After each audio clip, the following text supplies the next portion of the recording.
The galaxy had been celebrating for 10,000 years. Not loudly. Not with parades or monuments or declarations of victory. Just quietly. The way species celebrate when something that frightened them is finally gone. When the thing that kept them awake at night has been removed from the universe permanently and they can breathe again without checking over their shoulder first. Humanity had been asleep for 10,000 years. Nobody had planned it that way. It had not been a weapon exactly. The Keth Collective had developed the silence field as a pacification tool. A way to stop wars without destroying infrastructure. A way to subdue a species without the mess and expense of a military campaign. You activated the field over a planet and every living thing on its surface simply stopped. Heartbeat slowing to almost nothing.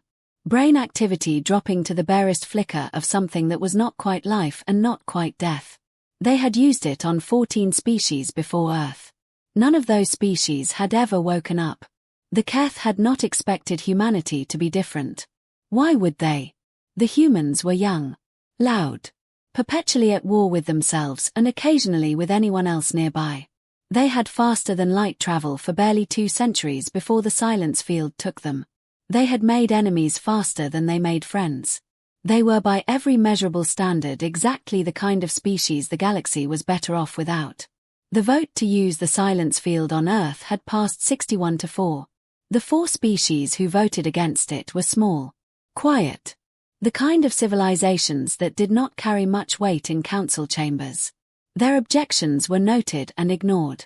The Keth ambassador had smiled at them from across the chamber with the particular patience of someone who had already decided the outcome and was simply waiting for the formality to finish. The field was activated on a Thursday. 8 billion humans went still between one breath and the next. The galaxy moved on. Centuries passed. Then millennia. The Keth Collective rose to become the dominant power in the known galaxy. Their technology advanced. Their territory expanded. The 14 silent planets they left behind became curiosities. Tourist attractions for species with a dark sense of history. There were guided tours of Earth sometimes.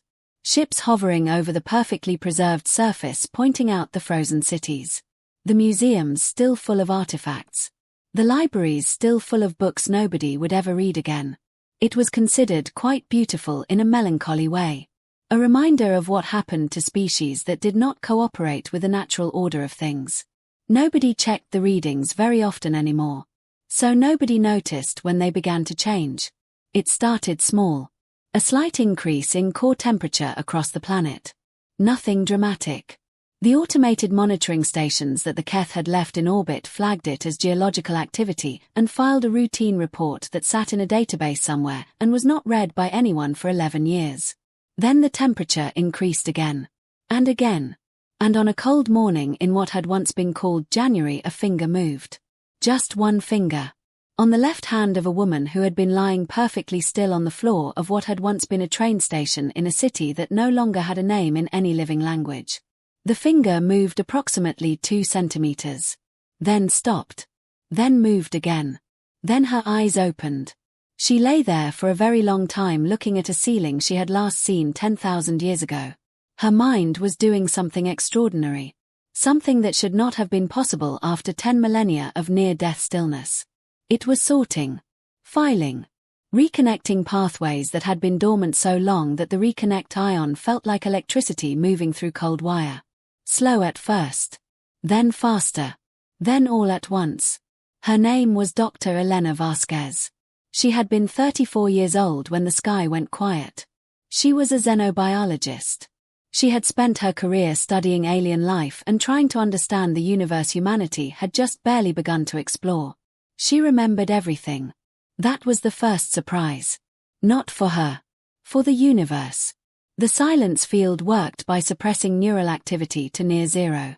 The assumption had always been that extended exposure would cause irreversible degradation. That even if a subject survived the stasis, their memories, their personality, their sense of self would be gone.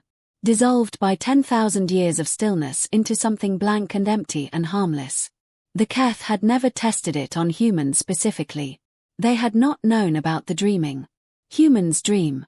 It is one of the stranger features of human biology. The brain does not simply switch off during sleep. It processes, sorts, rehearses, builds connections between things that seem unrelated, solves problems the waking mind cannot approach directly. It is one of the reasons humans learn so quickly. One of the reasons they adapt so well. One of the reasons 11 years of military experience can be compressed into something the body knows without thinking. The silence field had slowed human brain activity to almost nothing. Almost nothing was not nothing. For 10,000 years 8 billion human minds had been dreaming. They had been processing everything they knew. Every memory. Every skill. Every lesson ever learned. Every mistake ever made. Connecting things that had never been connected. Finding patterns in 10,000 years of their own compressed thought. Building something in the silence and the dark that had no name in any language because nothing like it had ever existed before. Elena sat up slowly. She looked around the train station. Perfectly preserved. Frozen in the moment of the field's activation. A coffee cup on a bench nearby still had coffee in it. Frozen mid-splash as someone had dropped it. Newspapers on the floor dated Thursday. She looked at her hands. Then she looked at the other people in the station. Hundreds of them. All beginning to move. Fingers first. Then eyes opening. Then the slow, careful process of minds reconnecting to bodies that had been still for longer than human civilization had existed the first time. Nobody panicked. That was the second surprise. Elena had expected chaos. Fear. The kind of primal disorientation that comes from waking somewhere wrong at a time that makes no sense. She had expected screaming. Instead there was quiet. People sitting up slowly. Looking at their hands. Looking at each other. And in their eyes something that Elena recognized because she felt it herself. Clarity. 10,000 years of dreaming had burned away everything that was not essential. Every pettiness. Every small fear. Every distraction. What remained was something refined. Concentrated. The essential human thing stripped of everything that had been cluttering it. A man nearby sat up and looked at Elena. How long, he asked. His voice was calm. 10,000 years, she said. He nodded. As if this was information he was processing rather than information that was breaking him. Then we have a great deal to catch up on, he said. Yes, Elena said. We do. Outside the train station the city was waking up. 8 billion people opening their eyes across a world that had been silent for 100 centuries. And in orbit the Keth monitoring station was finally receiving readings that were not geological activity. The automated system sent an alert. It flagged as low priority.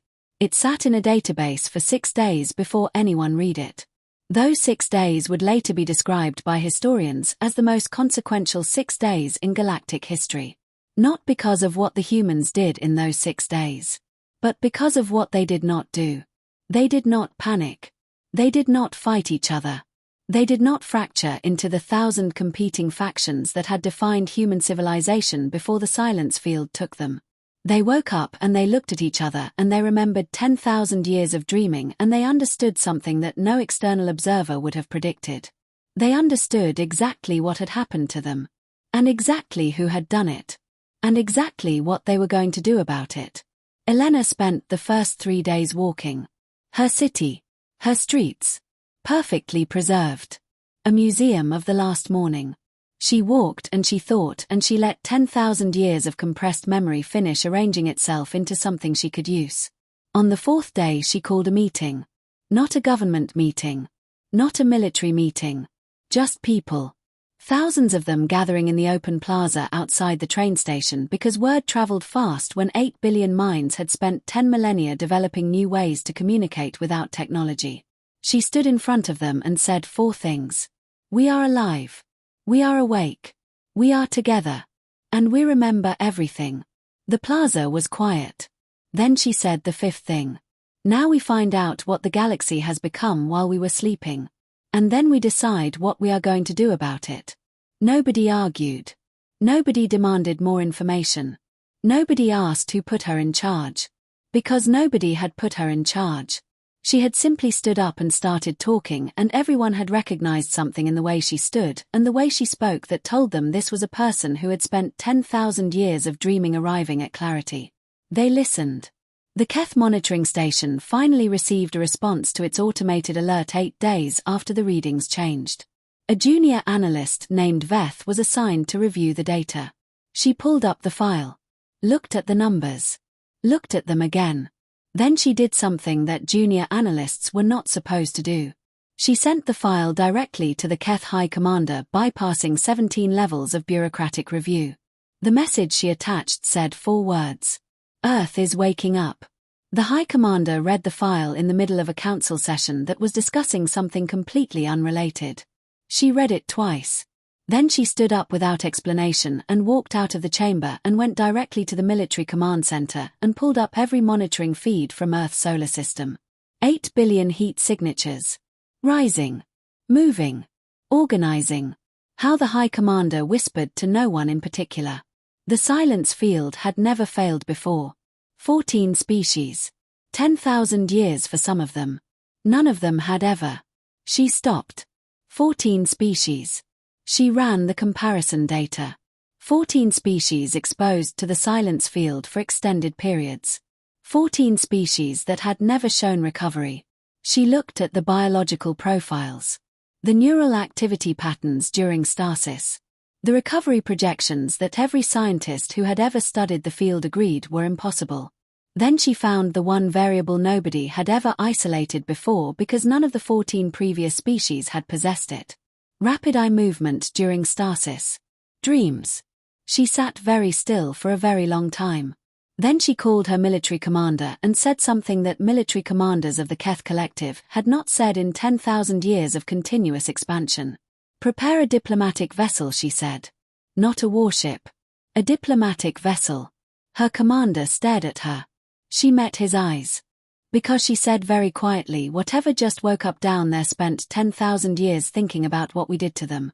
And I would rather be the person who arrives with a diplomatic vessel than the person who arrives with a warship and finds out what 10,000 years of dreaming taught 8 billion humans about how to respond to one. The diplomatic vessel launched within the hour. It arrived at Earth 3 days later. Elena was waiting for them. She was standing alone on a landing platform that had been cleared of debris by 10,000 people working together over 2 days. Behind her was nothing. No military formation. No weapons visible. No crowd. Just a cleared platform and one woman standing at its edge looking up at the sky as the Keth vessel descended. The High Commander stepped off the ship. The 2 women looked at each other across 15 meters of open air. Elena spoke first. You came alone, the High Commander said. Elena almost smiled. So did you, she said. The High Commander was quiet for a moment. Then she said something that took considerable courage to say to a woman who had been asleep for 10,000 years because of a decision she had made. I am sorry, she said. It was not enough. It was not close to enough. But it was real. Elena looked at her for a long time. I know, she said finally. The High Commander waited. We spent 10,000 years dreaming, Elena said. You know what 8 billion people dream about when they are dreaming for 10,000 years? They dream about everything they lost. Every person.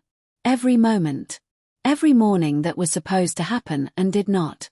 They dream about the coffee that was frozen mid-splash and the newspapers on the floor and the Thursday that never finished. She paused. We are very angry, she said. I want you to understand that completely. We are angrier than anything you have encountered in your 10,000 years of expansion. There are no words in your language for how angry we are. The High Commander did not look away.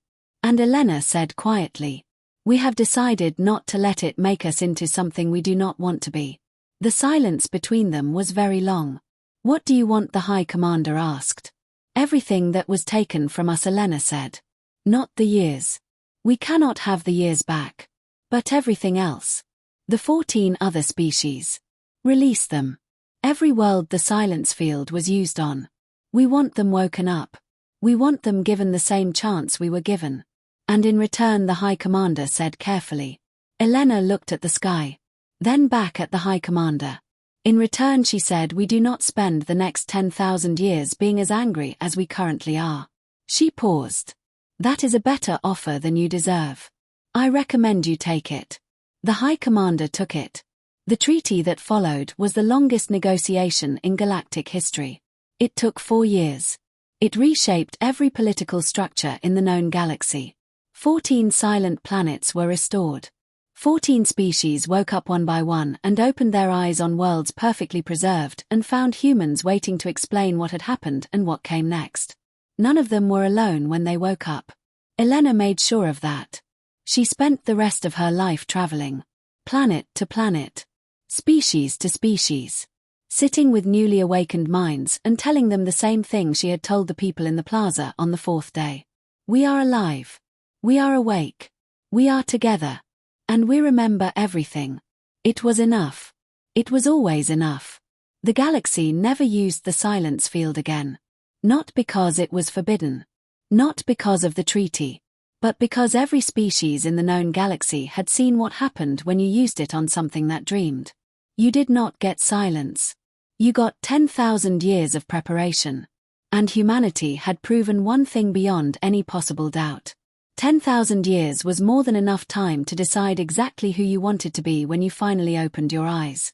The end. Like and subscribe for more. Comment below. If you woke up after 10,000 years, what would be the first thing you would do?